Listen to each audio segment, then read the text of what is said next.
nous venons de tenir un conseil de cabinet élargi qui nous a permis de donner des orientations sur la situation nationale et internationale et de prendre des décisions importantes.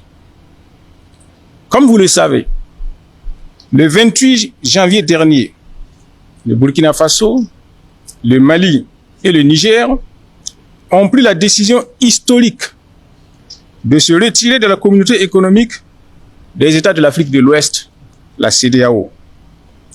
Cette décision vient répondre aux attentes, aux préoccupations et aux aspirations légitimes de nos populations de voir leur pays aller de manière irréversible vers leur souveraineté totale. C'est une décision mûrement réfléchie et précédée d'une analyse approfondie du fonctionnement de l'institution et des conséquences éventuelles de la sortie. En effet, bientôt une décennie que les trois pays font face à des bandes de criminels soutenus, financés et équipés par leurs partenaires. Et cela dans l'indifférence de certains pays voisins et des organisations sous-régionales, dont la CEDEAO. Cette situation nous a conduit à porter sur les fonds baptismaux, le 16 septembre 2023, l'Alliance des États du Sahel, AES.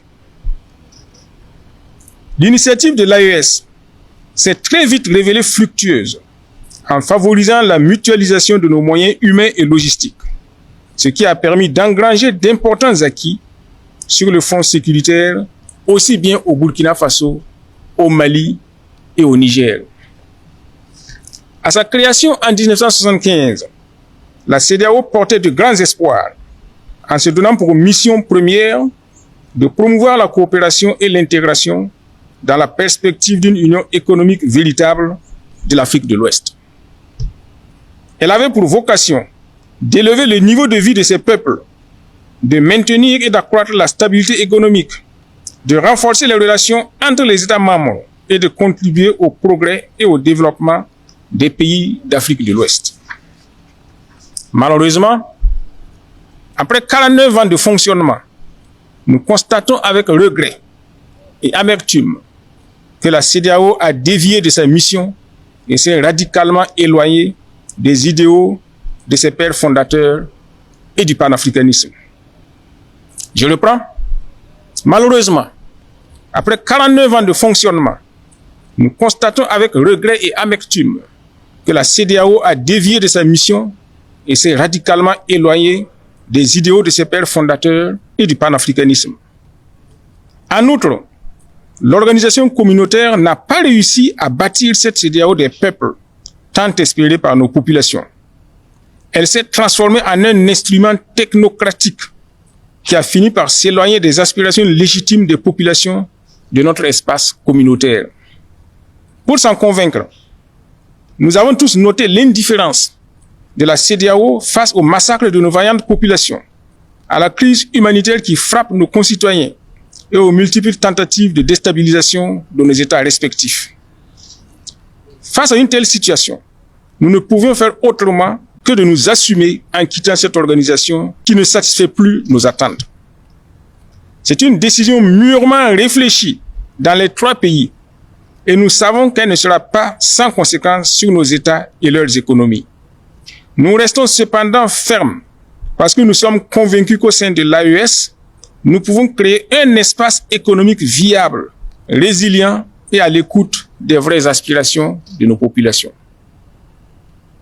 L'AES, c'est aujourd'hui l'alliance des peuples du Sahel, mus par le désir souverain d'être maîtres de leur destin pour la construction d'un espace sahélien de paix, de sécurité, de stabilité et de développement partagé pour tous.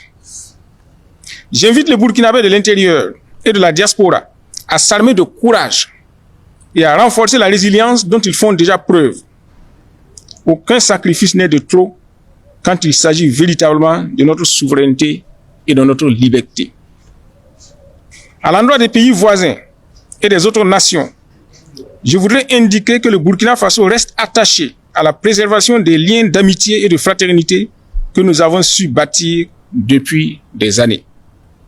J'invite l'ensemble des Burkinabés à rester mobilisés et engagés, à renforcer la veille citoyenne, à rester déterminés et vigilants face aux velléités d'arrêt de la dynamique enclenchée. Je lance instamment un appel à tous nos concitoyens à faire confiance aux autorités de la transition et à se départir de toute manipulation ourdie dans des officines secrètes dans le seul but de semer la confusion. Nous sommes totalement engagés dans la lutte et nous sommes confiants de notre victoire prochaine. La patrie ou la mort, nous vaincrons.